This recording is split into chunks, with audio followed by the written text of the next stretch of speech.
أعوذ بالله من الشيطان الرجيم بسم الله الرحمن الرحيم يا أيها الذين آمنوا اتقوا الله وكونوا صادقين صدق الله العظيم حاضرین کرام معزز سرکار صلی اللہ علیہ وسلم درود و سلام اللهم صل على سيدنا ومولانا محمد معدن الجود والكرم وعلى آله وصحبه وسلم. آج بڑے مقدس عالم اسلام کے بہت ہی عظیم شخصیت جنہیں پوری دنیا سلطان الطارقین سلطان الاولیاء حضرت شاہ سید محبوب اشرف سمنانی سنت چوچی رضی اللہ تعالیٰ کے نام سے جانتی ہے. آج ان کے وصال پاک کی تاریخ ہے اور اللہ عالم اسلام میں حضرت محبوب پاک سوچا مقدسہ کی شخصیت مسلم ہے اور آپ کا آستانہ پریشان حال کے لیے، مصیبت زدہ کے لیے، آصف زدہ کے لیے خصوصیت کے ساتھ بہت ہی باقاعدہ آستانہ. وہاں جا کر ان کی زندہ کرامت آپ اپنے ماتھے کی آنکھ سے دیکھ سکتے ہیں کہ جن پر حاضری ہوتی ہے شیاطین جنہ خود اس بات کا اقرار کرتے ہیں اور کہتے ہیں کہ اے مخدوم تم تخت پر بیٹھے مسکرا رہے ہو اور مجھے کوڑے مروا رہے ہو. دیکھیے شیطان یہ انسان کا خدا ہوا دشمن ہے اور قرآن نے اس چیز کو بیان کیا ان شیطان انسان ہے کہ بے شک شیطان یہ انسان کا خدا ہوا دشمن ہے.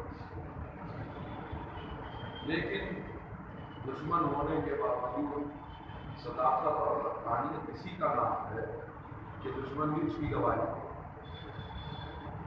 حقانیت اسی کا نام ہے کہ دشمن بھی اس بات کی گواہی دے.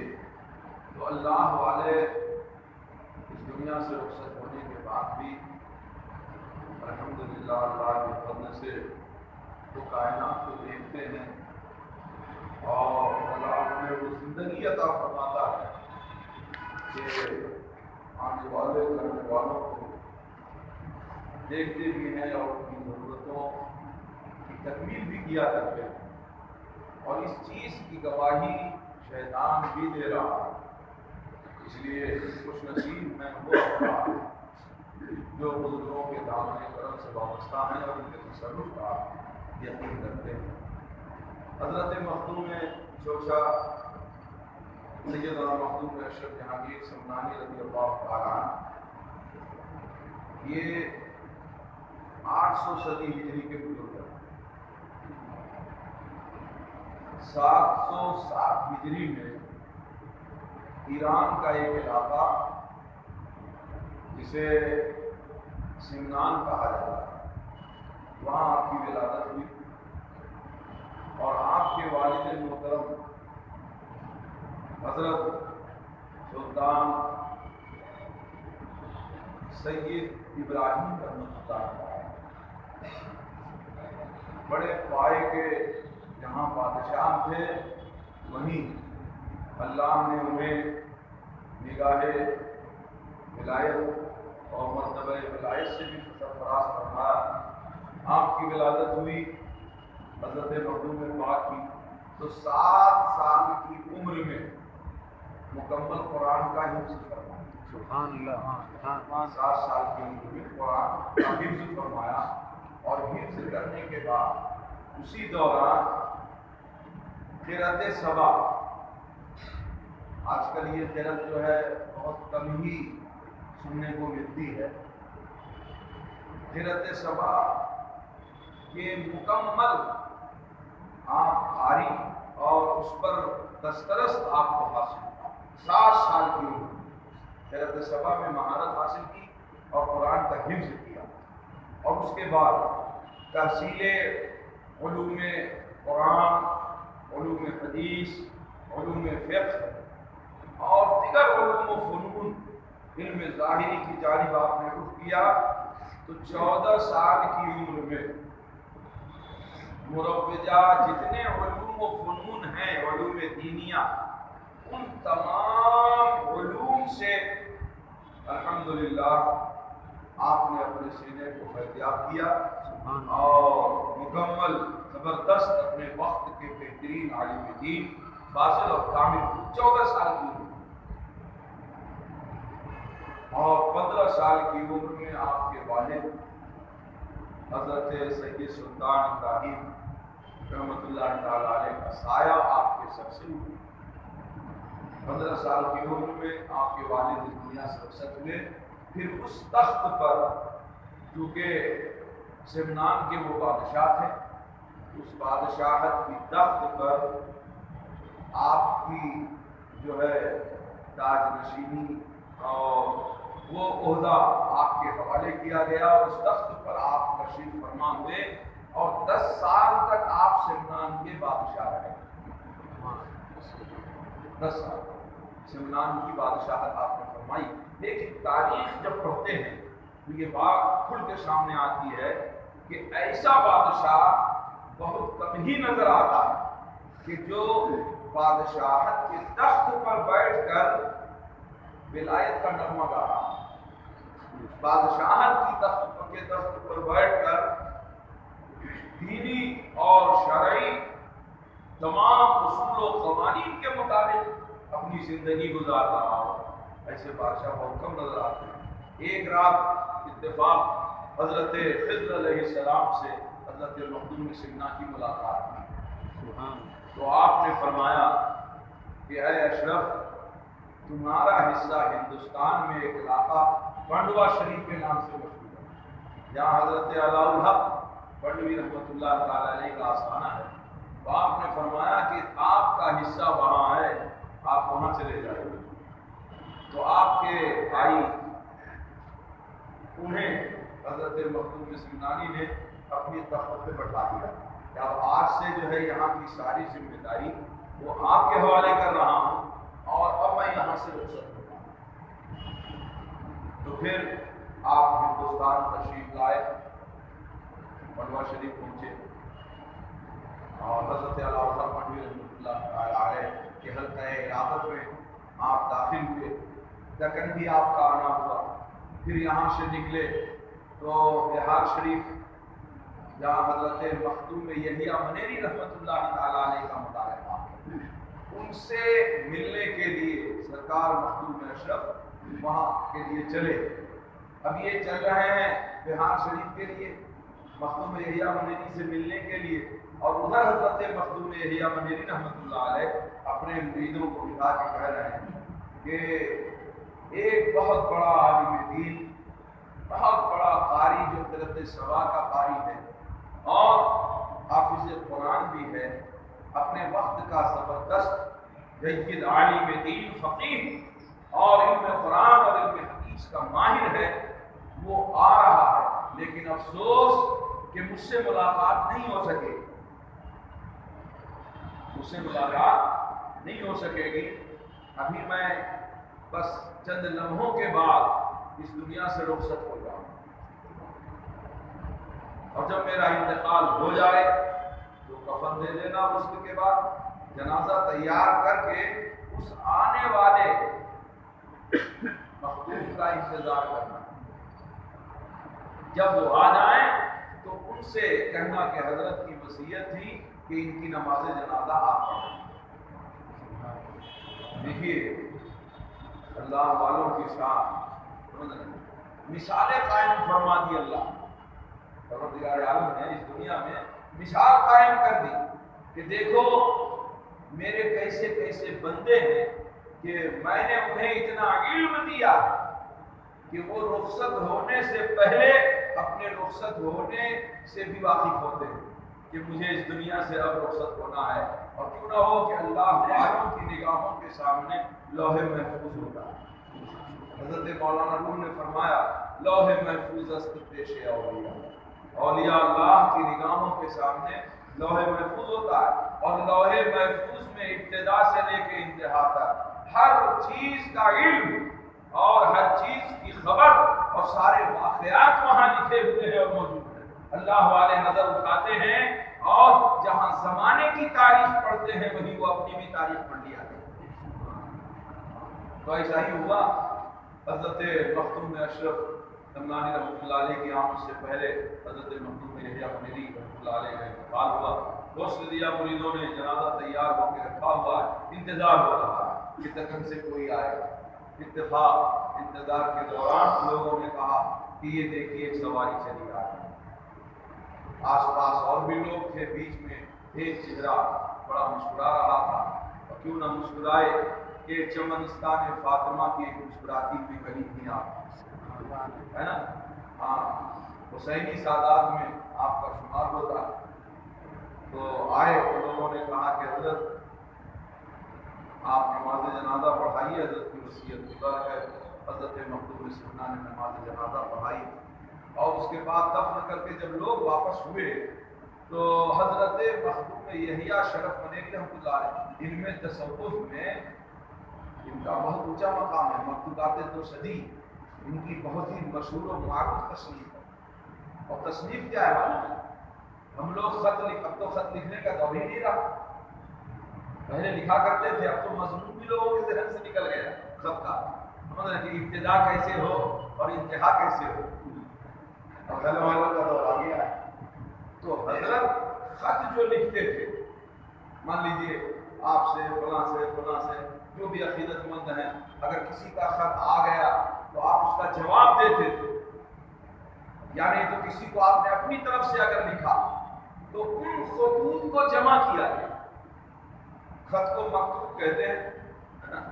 تو جب جمع ہو گئے بہت سارے مکتوب، وہ مکتوبات ہو گئے، جمع کا صیغہ مکتوبات، تو آپ کے خطوط کو جمع کیا گیا تو مکتوبات دو صدی یعنی 200 خطوط، اس کتاب میں آپ کے 200 خطوط موجود ہیں، خط۔ اور ہمارا اور آپ کا خط جو بڑا لاوالی ہوتا ہے، لیکن حضرت کا خط جو تحریر آپ نے فرمائی مریدوں کے نام، خلفاء کے نام، عقیدت مندوں کے نام، آپ اس کتاب کو پڑھیے تو سمجھ میں آئے گا کہ یہ خط ہے کہ علم و عرفان کا سمندر ہے۔ قرآن و حدیث کی روشنی میں خط لکھتے اور سامنے والے کو نصیحت کرتے، اور اگر اس میں کوئی کمی ہوتی تھی تو آپ اسی انداز میں اس کی اصلاح بھی فرمایا کرتے تھے۔ تو گویا آپ کا خط در حقیقت قرآن و حدیث کی روشنی میں ایک بہترین پیغام ہوتا ہے۔ ان خطوط کو جمع کیا گیا تو مکتوبات دو صدی سامنے آئی، اور الحمدللہ علم تصوف سے تعلق رکھنے والے افراد اس سے فائدہ حاصل کر رہے ہیں۔ تو جب حضرت مختوم اشرف یحییٰ منیری کو دفن کیا گیا اور دفن کر کے لوگ واپس آئے تو ان میں سے کسی نے حضرت مختوم سمنانی سے کہا کہ حضرت آپ نے جن کی نماز جنازہ پڑھائی ہے ان کا ہاتھ قبر سے باہر آ گیا، ان کا جو ہاتھ ہے وہ قبر سے باہر آ گیا۔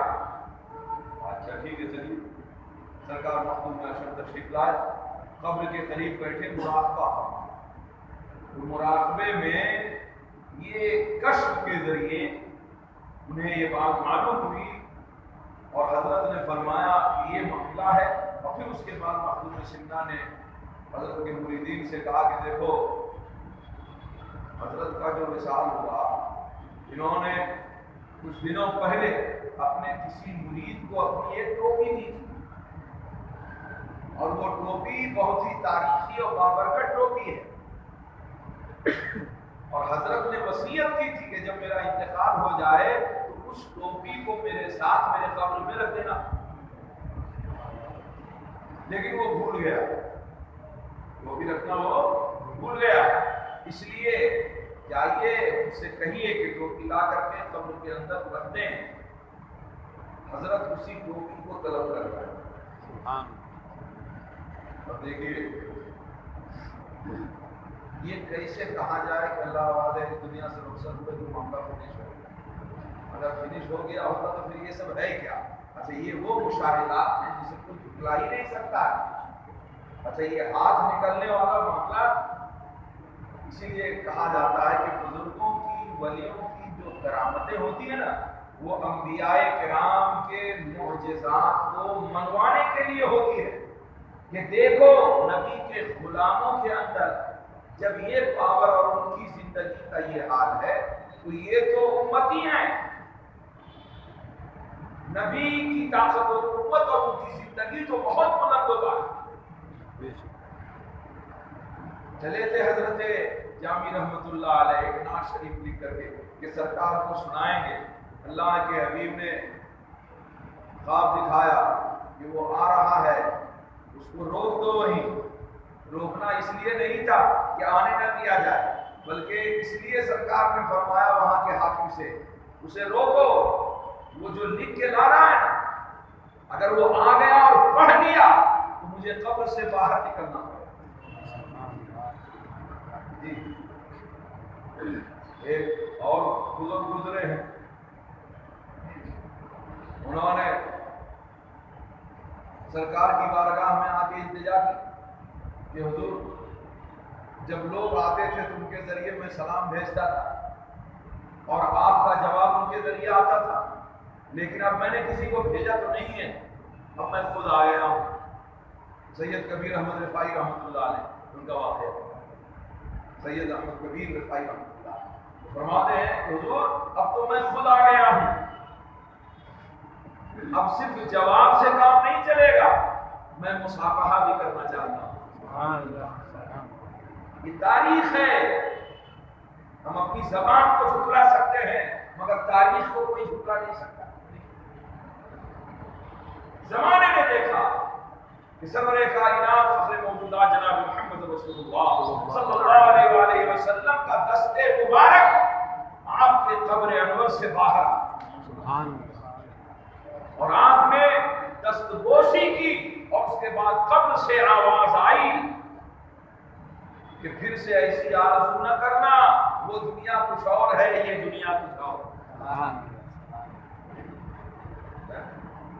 اچھا اب یہ ثابت تو ہو ہی گیا کہ سرکار کا بھی دست کرم باہر آئے اور سرکار نے یوں فرمایا۔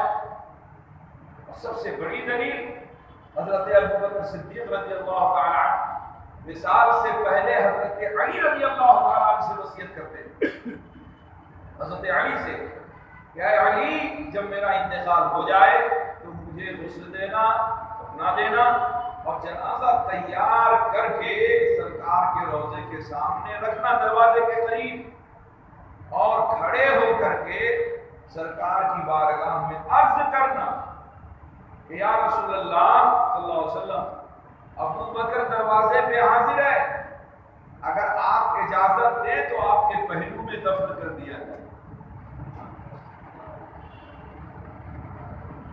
فرماتے حضرت ابوبکر صدیق کہ اتنا بولنے کے بعد انتظار کرنا، اندر سے جیسا حکم آئے اس کے مطابق عمل کرنا۔ حضرت ابوبکر صدیق کا عقیدہ کیا ہوگا؟ ایسا انہوں نے لکھا معاذ اللہ نبی مت کی مٹی میں مل گئے، معاذ اللہ رب العالمین۔ اگر یہی معاملہ ہوتا تو حضرت ابوبکر یہ کہتے حضرت علی سے، ان سے زیادہ جانکار ہے کیا؟ کیا کہہ رہا ہے حضرت ابوبکر؟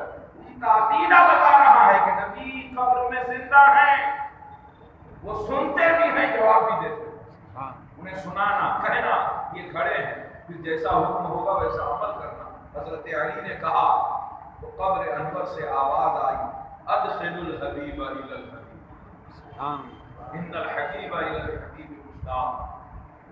ایک محبوب کو دوسرے محبوب سے ملا سبحان اللہ، ادخل الحبیب الی الحبیب، ایک محبوب کو دوسرے محبوب سے ملا دو، اس کے پہلو میں رکھ دو، اس لیے کہ ایک محبوب دوسرے محبوب کو دیکھنے کا مشتاق۔ سبحان اللہ، یہ قبر انور سے آواز آئی اور اس کے بعد سرکار کے پہلو میں حضرت صدیق اکبر کو دفن کیا گیا۔ تو آپ کا وہ مزار پاک صبح قیامت تک اہل محبت کو یہ پیغام دیتا رہے گا کہ آنے والوں یہ نہ سمجھنا کہ نبی میں جب اس دنیا سے جا رہا تھا تو دیکھو میرا پیغام. تو الحمدللہ خوش نصیبی ہے ہماری کہ ہم اسی عقیدے پہ ہیں جو عقیدہ حضرت صدیق اکبر کا. اللہ اسی پہ قائم رکھے.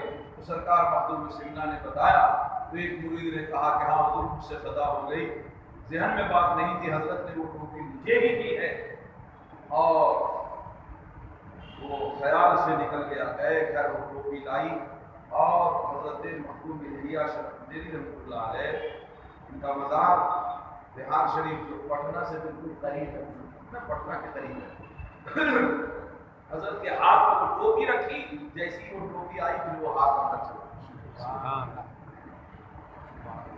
یہ مخدوم الیاء ملیری رحمۃ اللہ علیہ, ان کا ایک مرید ایک جنگل سے یہ دریا سے سفر کر رہا, کشتی ڈوبنے لگی, موج تیز تھی, ہوائیں مخالف چلنے لگی, تو آواز دیا شیخ کرم کیجیے بچائیے.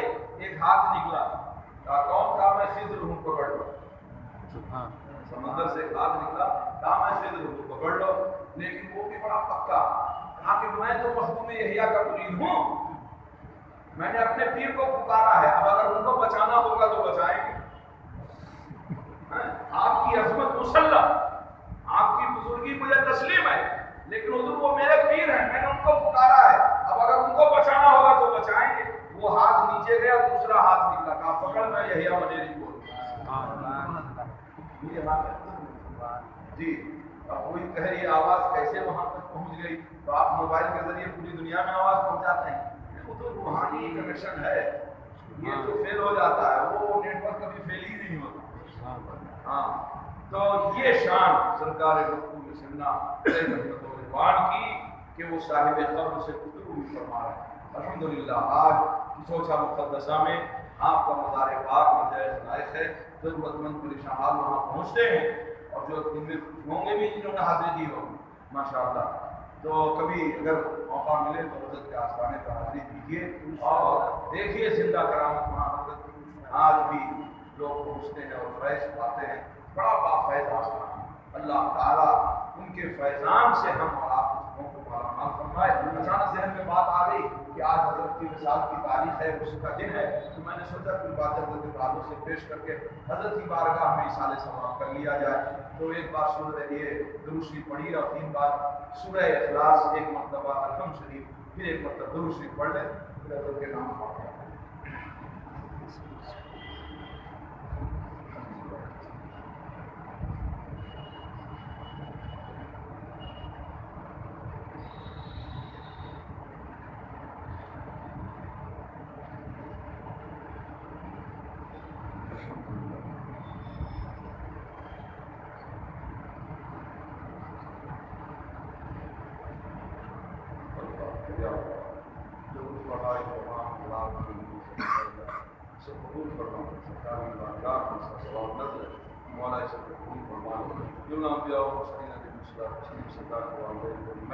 ازواج مبارکات علی بیت مصطفیٰ صلی اللہ علیہ وسلم, شہداء اسلام و مشاہدین, مشاہدین سلسلہ عالیہ, حاضریہ چشتیہ مشبندیہ فردیہ, اللہ صلی اللہ علیہ وسلم کے تمام کوشش فرما. خصوصیت کے ساتھ سرکار مخدوم اشرف سلطانی محمد چوچوی رضی اللہ تعالیٰ عنہ کی کوشش قبول فرما. یا اللہ حضرت کے خاندان کے تمام صاحب ایمان, آبا و اجداد, رشتہ داروں کے لوگوں کو کوشش قبول فرما.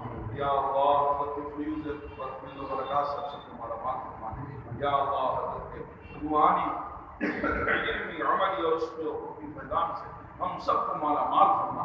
یا اللہ بزرگوں سے قریب ہو کر زندگی گزارنے کی توفیق عطا فرما دے.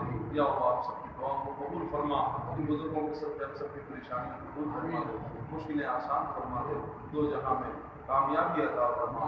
یا اللہ سنیت پر استقامت عطا فرما اور اسی پر خاتمہ فرما. ان اللہ و ملائکتہ یصلون علی النبی یا ایھا الذین آمنوا صلوا علیہ وسلموا تسلیما. اللهم صل علی سیدنا مولانا محمد وعلى آله وصحبه وسلم. سبحان ربك رب العزة عما يصفون وسلام على المرسلين والحمد لله لا اله الا الله.